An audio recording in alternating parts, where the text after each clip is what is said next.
Mr. Valentine do the police leaders in the flag salute. You betcha. Just try and get out. Please follow me. I pledge allegiance to the flag of the United States of America and to the republic for which it stands, one nation, under God, indivisible, with liberty and justice for all. Sir. Okay. Roll call. Roll call. Director Barney. Here. Director Valentine. Here. Director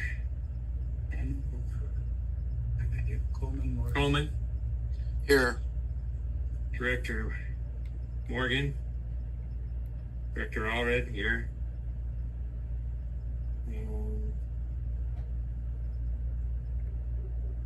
Motion to Approval of the agenda. I'll make the motion to approve the agenda as presented. Second. The agenda is approved. So you do a vote, you have to do the roll call vote, you start the poll. It's Roll call vote. Director Barney. Aye. Director Valentine. Aye. Director Morgan. Coleman. Director Coleman. Aye. Director Allred. Aye. Board approves the agenda. Community announcements. Public comments on items not on the agenda.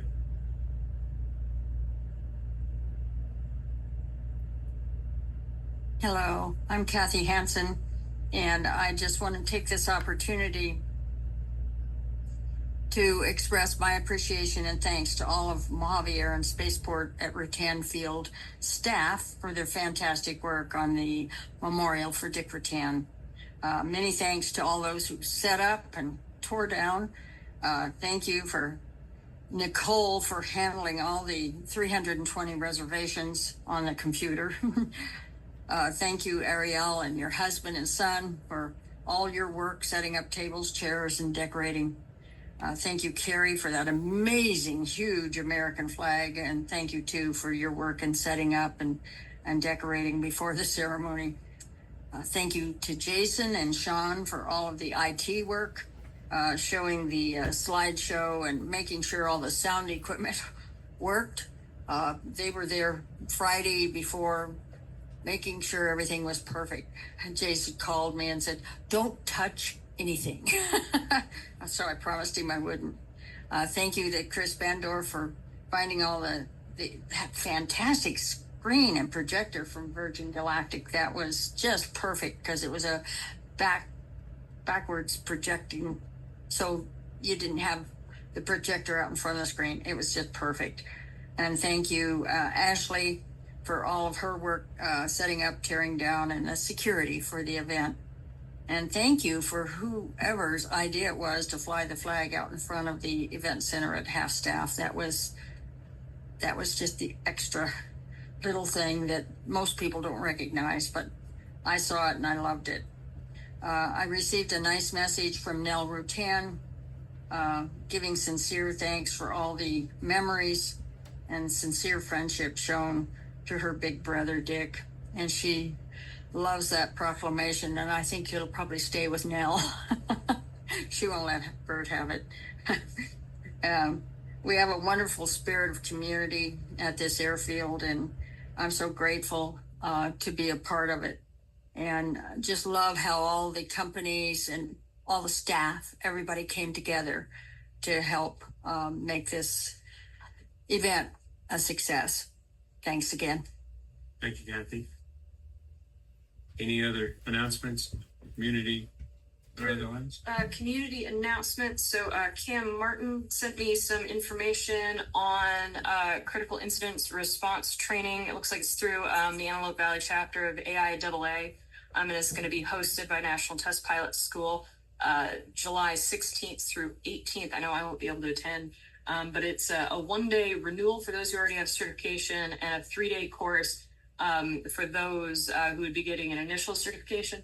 So I wanted to throw that out there just in general, since we're all aviation nuts, and we all, I'm sure most of us are familiar with somebody who's been in a crash and have to deal with folks afterward. But I also wanted to throw it to the airport staff to put on your radar as for your consideration of whether or not it would be appropriate for operations or security personnel or anyone else. Absolutely. And just a little bit of backstory, the FAA has been taking more seriously the role that incident response and incident command plays in accident and incident management.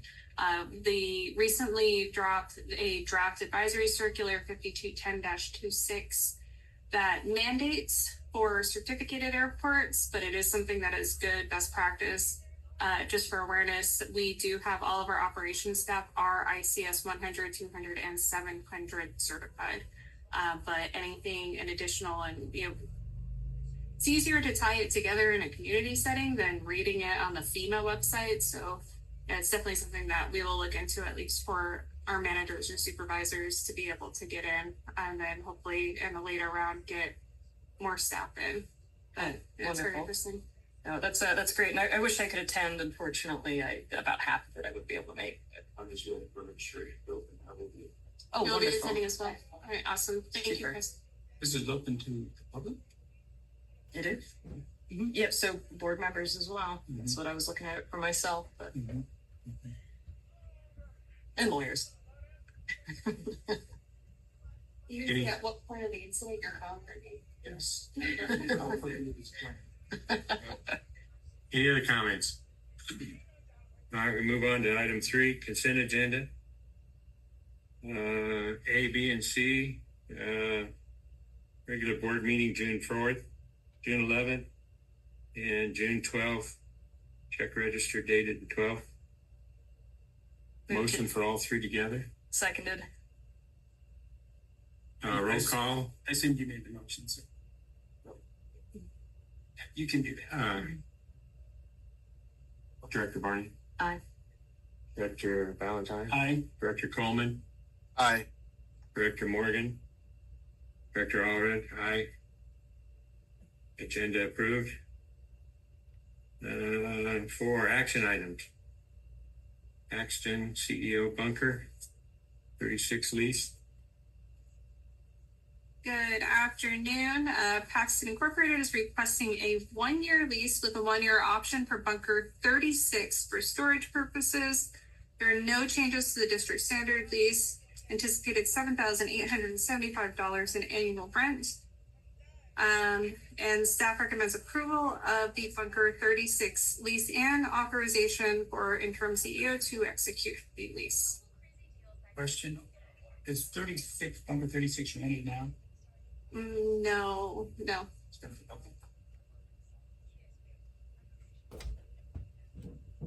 If you want to do it, it's private. Yes, I was actually just looking at that.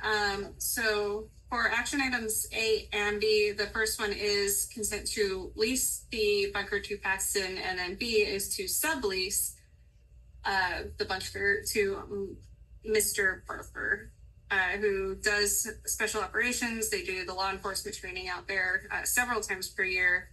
So we are looking to approve both items A and B together if possible, and authorization for me to execute both the lease and the sublease.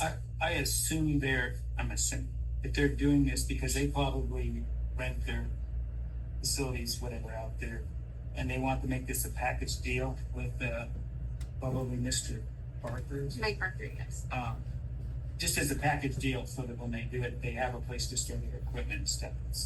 Am I assuming that right? Yes, so they will lease it for the 1 year plus the 1 year option, and then I think the sublet is for the entirety of that lease. And I kind of want to just hopefully clarify that, because sometimes a tenant rents something to sublet it to somebody else seems a little bit odd. I just wanted it in the context of this, it all I was makes hoping sense. Lynn was here. She's been working on this, a while now. Do you have any more backstory on it? I do not, but it is due to them doing similar special Yeah, operations. I'm With the fine. lawyer? And I'll even make the motion to approve action items A and B. Yeah, just a quick point of discussion. I would have a lot more questions if this, if the bunker was already being rented out, but if there isn't currently something. I'll second it. You have a motion for A and B. A and B, yeah. At least. Second. Roll call. Questions? Oh, questions? Public comment? Good enough? All right, Director Barney, Aye. Director Valentine, Aye. Director Coleman, Aye. Director Morgan, Director Allred, aye. The board passes items A and B. Item C, budget approval. Good afternoon. This is the budget. We didn't make any changes to it from our budget workshop, but I'll just kind of go over it, the highlights of the things that we had discussed in our budget workshop. I know we went over the budget. There were some questions in regards to the tower generator, and that I don't know if you guys still have those questions, and Floyd's here to answer any of the questions in regards. I know that was one of the topics that I didn't have, kind of the specs of the tower Bob generator. had those questions. Okay, yeah, so, but, yeah, Floyd, I kind of circled back to him, made sure that it was something that we needed, and we wanted to leave it on the budget at this time. And so I guess just about high level, since there were questions, even though Bob's not here, so it's there in case of emergencies, or what is causing the upgrade? Is it because it's malfunctioning? Is it because of the EPA standards? It's a CARB standard. It's a 30-year-old generator, and it no longer meets emission requirements. So it's our only option is to repower it. Yeah, I guess the new generator once every 30 years is. Yeah, there's some other ongoing issues that we've been combating with combustion air in there, and some other things that we've been trying to deal with and putting off because eventually we knew we'd have to repower the generator. So, and what it serves in the tower is the tower, the entire tower. The entire building is backed up. The cab is there. All of the FAA assets, as well as all the district servers, are located in the tower. So And then the elevator too. it runs the entire building. So the elevator, yes, everything. All right, yeah, thank you for closing the loop. And we had tried a couple of years ago. We applied for a grant to repower it, and were denied the grant. So it is time that if we don't do something, we're going to be mandated soon. I'm good with. You have a motion? Well, I'll just kind of go over some of the things just for the record of the budget. Just wanted to clarify on the tower generator. Just put the camera back. So in the board, for the board approval, it's finishing up, we're gonna be finishing up FAA project taxiway A lighting. The cash reserves that we are going to be, that we had on our list, included the infrastructure for the GA hangar site, the asphalt improvements and pump house improvements. Also had property investment. This was in regards to any hangars or property that we wanted to purchase during the year. Building improvements include the replacement of the roofs, the remodeling of buildings and electrical upgrades for some of our older buildings, especially the ones that we're getting back, that were before we returned to renting them out. The equipment, which includes upgrading some of our servers, a new vehicle, and the ARF trailer, and the employee benefits of $250,000, and that's setting aside for our unfunded liability. And in this budget, asking for a 4.5% COLA for employees that have been working here longer than 60 days. So asking for the approval of the resolution for fiscal year 24-25 budget as presented. Make that motion. Motion? Yeah, I made a motion to approve the 24-25. Second. Second? Roll call. Questions? Director Barney? Oh, we need to get questions and discussion. Oh, public comment. And just for the sake of the board, you're also reapproving the district's investment policy and setting the appropriations limit for this year. We just didn't make any changes with the investment policy. It's still. That's correct. You're required to review it annually, since your annual review. No more questions? We have a motion, we have a second. Director Barney? Aye. Roll call. Aye. Mr. Valentine? Aye. Mr. Coleman? Aye. Mr. Allred? Aye. Mr. Morgan? Absent. Motion approved. Item D, workplace violence prevention plan.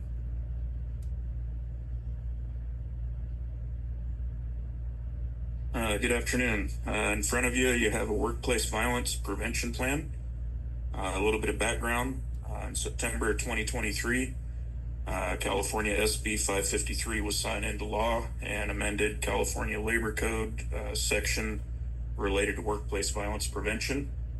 The new requirements will be in effect and enforceable on July 1st of 2024. And it requires all employers to create a workplace violence prevention plan. Attached, you will find the proposed plan. There is no impact to the district with this plan, and staff recommends the board approve the attached workplace violence prevention plan for the Mojave Air and Spaceport. Any questions on the plan? Yeah, so as far as no impact, do I mean no fiscal impact? No fiscal, no legal or environmental impact. Okay. We're already operating by this plan. No, this will go into effect on July 1st of this year. So I imagine this is mostly training based for employees. Can you just give us a high level on like either how many hours or what kind of time it will take from staff members and the board? Oh boy. So initial train, I'm sorry, I'm gonna have to go over to Carrie on this. Was there minimum times that were set on this? I don't recall No, seeing anything, or Scott, if you can answer that. when I read through it, it's just you have to spend some time going over the plan, Right, making it to where people can engage and ask questions in regards to the plan. correct. So this is a new law, and the prevention plan that is presented to you today is based on the Department of Industrial Relations model prevention plan. And I suspect that workplaces are going to be learning as they go along with these plans. We've had IIPPs, injury, illness, and prevention plans, Right. but the workplace violence is new. And so basically what we will be doing is educating employees on the contents of the plan, answering questions, and then over time evaluating the facility.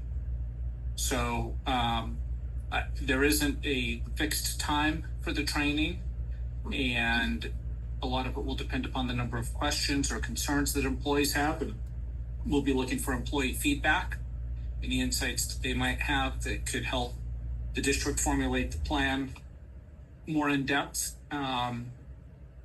But except for healthcare facilities that have been required to have this type of plan for a number of years now, it's kind of new for general business enterprises.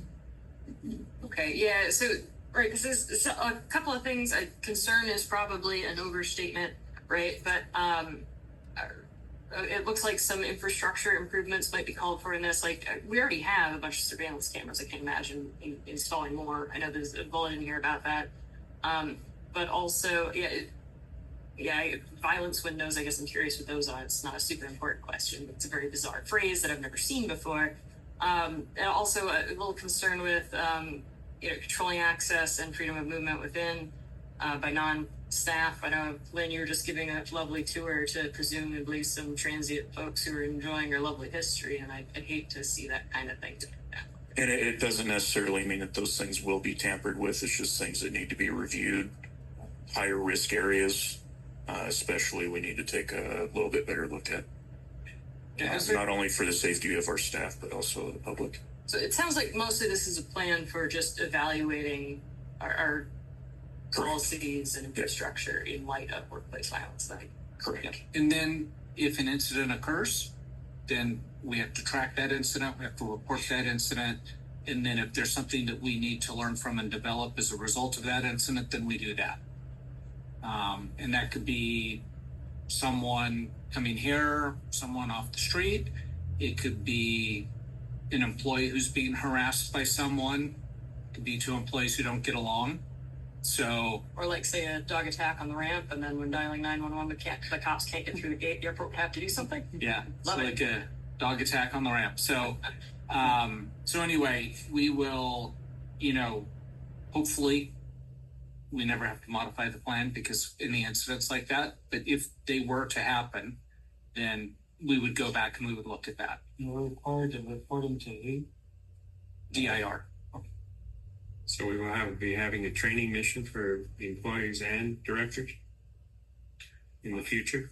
Well, certainly for the employees. Yeah. It'd be the directors wanted to participate, yep, Right. that'd be great.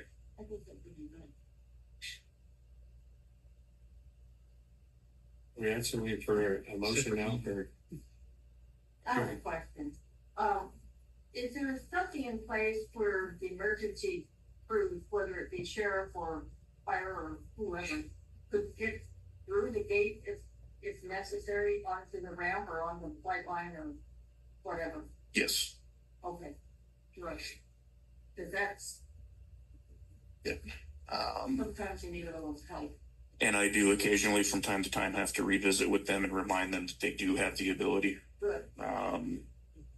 Unfortunately, with turnover in the area, it doesn't always get passed along to the new faces that are around. So Well, thank you for taking the time to follow up with them and making sure that you're keeping up with their turnover and informing them.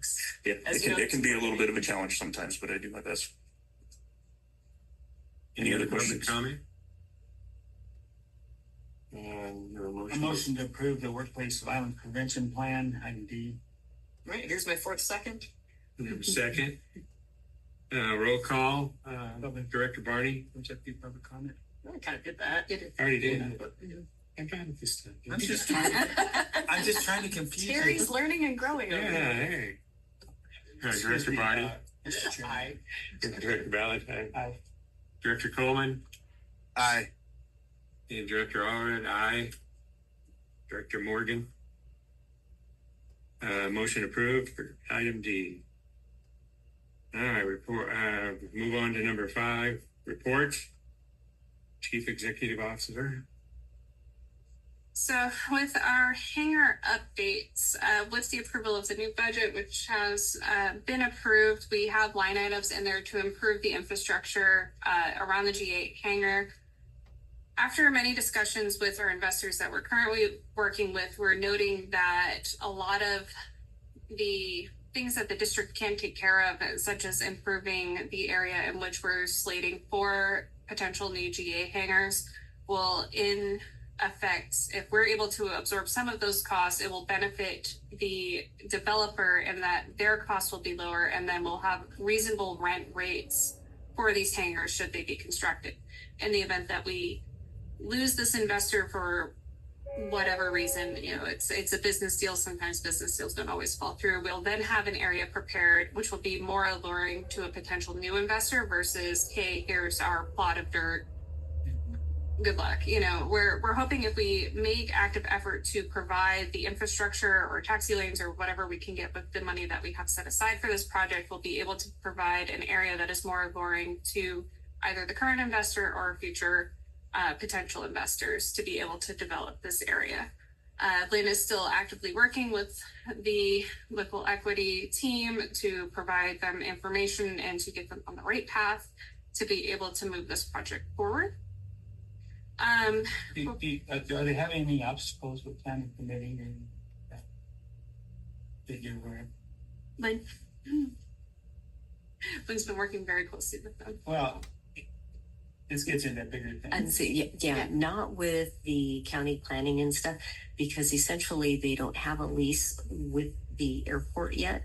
And so they're doing all of their preliminary work, trying to get a plan on paper before they go to that process. Once they get a lease with us, if they deem that that's a feasible aspect for them, then we will approve their plan here. Then we will give them a letter, Floyd will, and then they take that to the county, and then the county tells them exactly what they have to do for development purposes. Do they have a timeline right now, Lynn? Yes, based on the contract that was signed, I believe it is up in February that we gave them a 1-year no cost contract to do all of their investigation, do their due diligence with the piece of property. Unfortunately, they had a lot of time and didn't have all of the information. And so now we're kind of starting from scratch and working very fast forward, getting them an actual exhibit that they can work with and know what and where all of the utilities are and can be moved, and the potential development of parking areas and such. Boy, help me out and hopefully you learn. I remember years ago,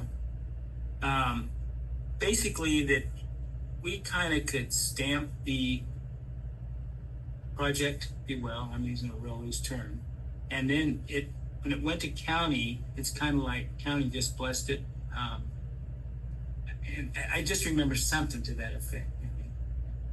In our precise development plan conditions, there are tier 1 projects that are less than 50,000 square feet gross that we can do a planning approval type of approval that expedites the county process. This is a tier 2 project. It doesn't meet that exemption. All right. So as far as planning is concerned, they have to go through the full I'm just going for process. I knew there was a something. Part of those plan conditions allow us to expedite the process. It does not give us authority to approve anything. It just that's it. keeps them from having to sit through a planning commission hearing and other. Lloyd, do we Speed bumps. already have plans? I understood there was plans already drawn up of some in the past for some hangars. We have never, no, not to my knowledge. I have seen various concepts over the years, but I've never seen any hangar plans or any civil plans for development there.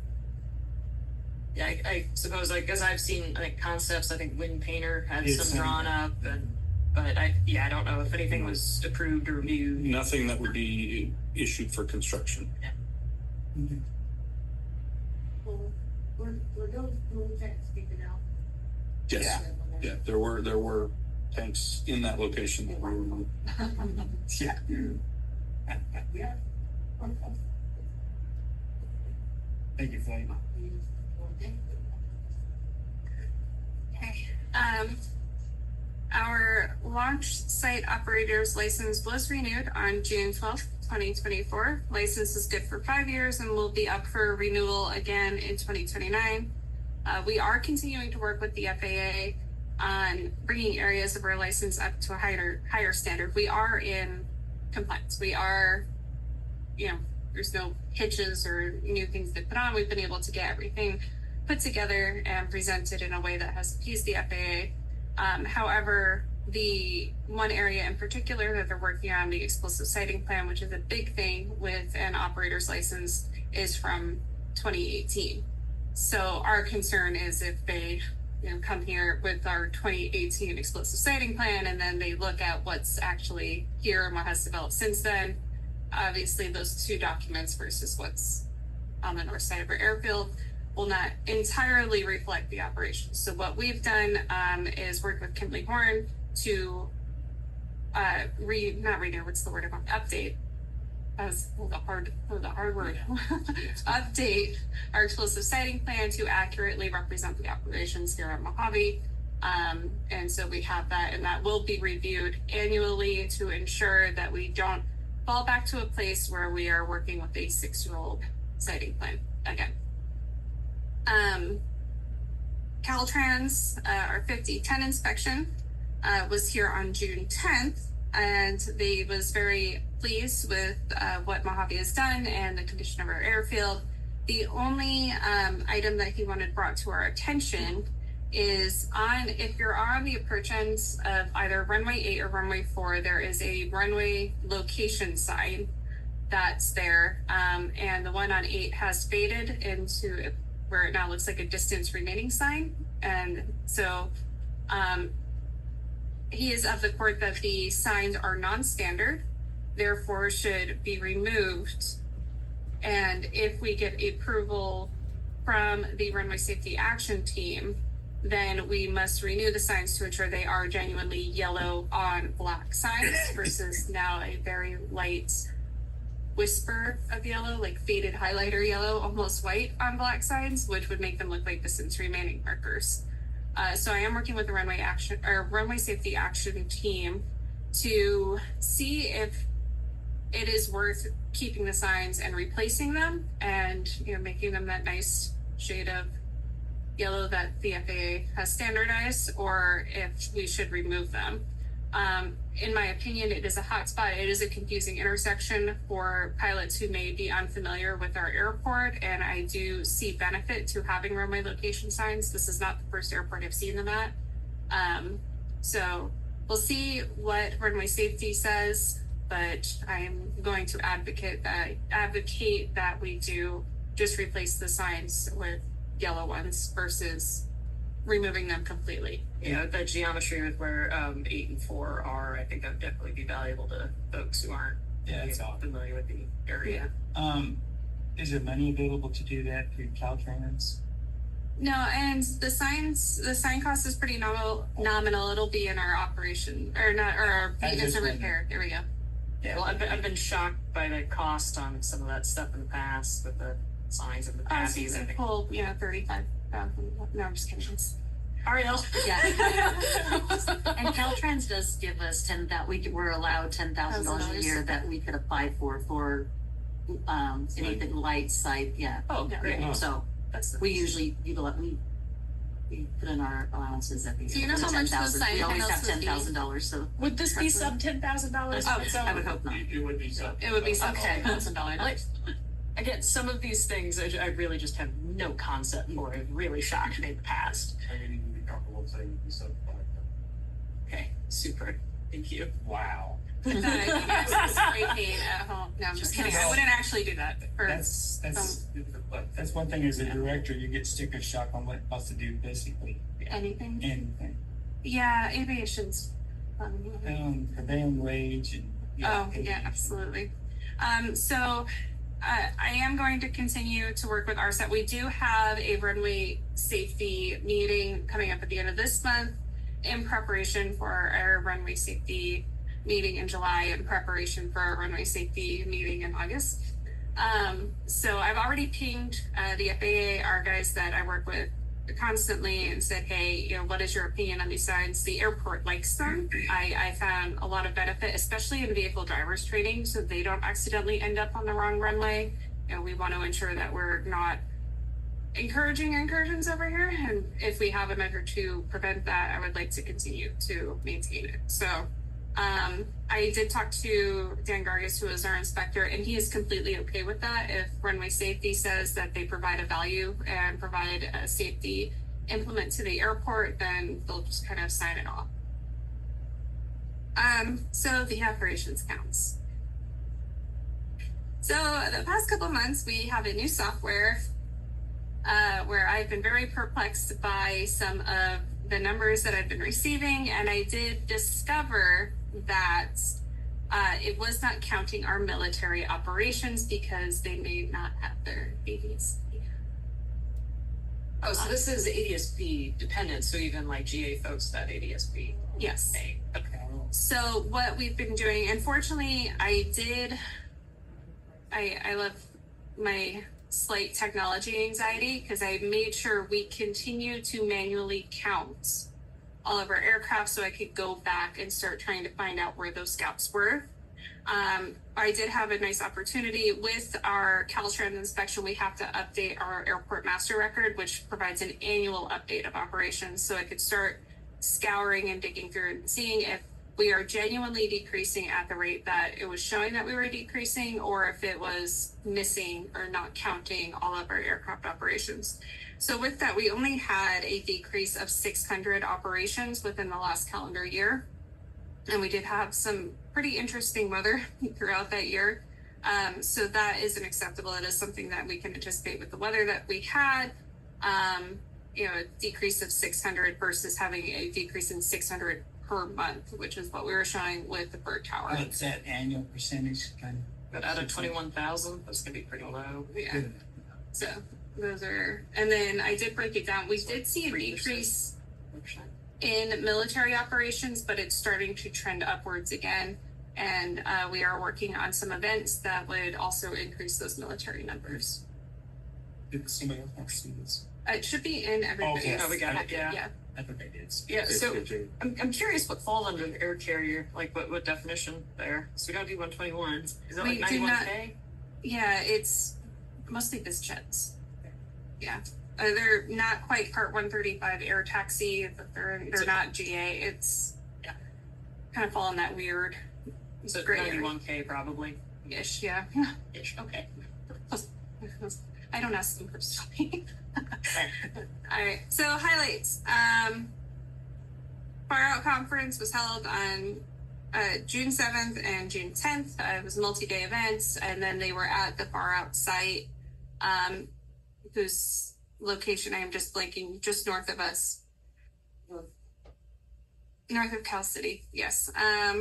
Out there on Dry Lake. Yeah, Friends of Anne.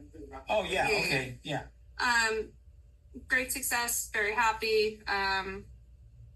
They were very pleased. Lynn and Nicole really spearheaded that event. You guys were great. I unfortunately was not able to attend that one. It was my son's high school graduation, and my son was very glad to be there.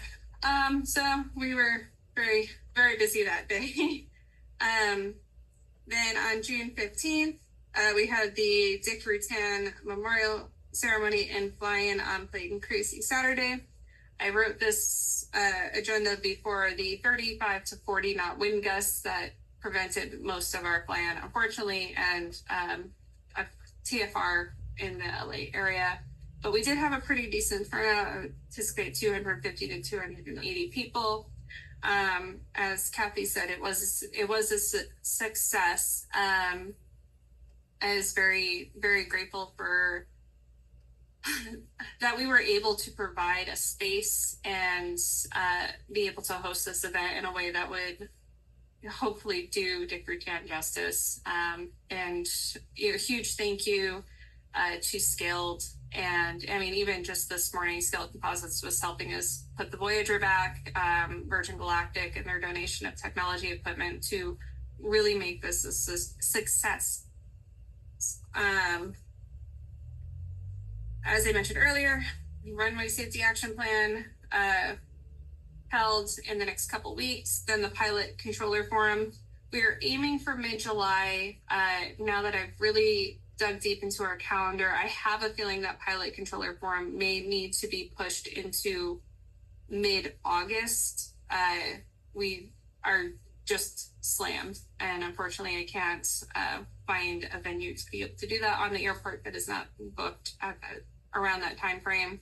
Our Runway Safety Action Team meeting will be held on August 28th. So that is open to all of our pilots. That is not exclusive to the airport. We want to hear the feedback so we can do more to make it a safer area for our pilots. And then lastly, our Cal State LA UAS competition will be held this Saturday here at Mojave.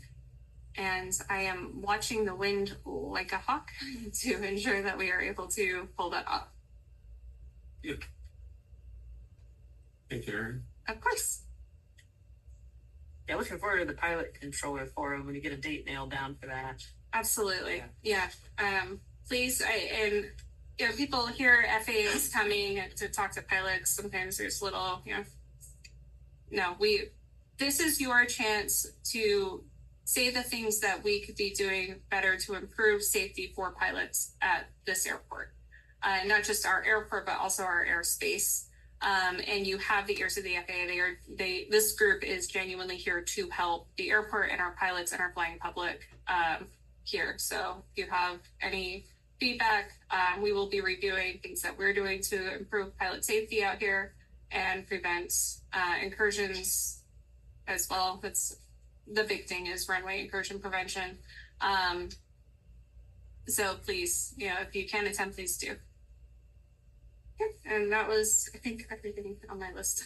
Everything on the list? Thank you. Board comments. Any board comments? I'll just, I guess it'll be the 3rd or 4th or 5th to say that was a beautiful ceremony. So, of course, already thanks for all of that. Yeah. Kathy, A lot of thanks to Kathy. Kathy did a great job. Kathy, didn't you say that we would have a plaque out here in Legacy Park for? Yes. Okay. It's being made up right now. Okay, I just wanted to media or anybody, but I thought I heard you say that. I'll let you know when we have it. We'll have a little ceremony. Okay, cool. Thank you, Kathy. Okay, item 6, director's comments. Items not on the agenda. Already did that? And the oleanders look beautiful. I think it's from the rain. God's watering. I know you will. They look beautiful. Okay, item closed session. Now we're going into closed session now.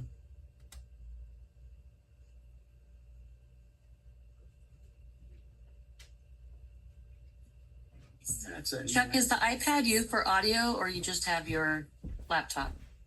No, I don't know who iPad 2 is. Was taken. CEO briefed the board on the purchase of Hangar 977 upon motion by Director Barney, seconded by Director Valentine. The board voted unanimously to direct staff to complete the purchase of Hangar 977 for $60,000. No other action was taken. Meeting over. Thank you, Chuck. Recording stopped.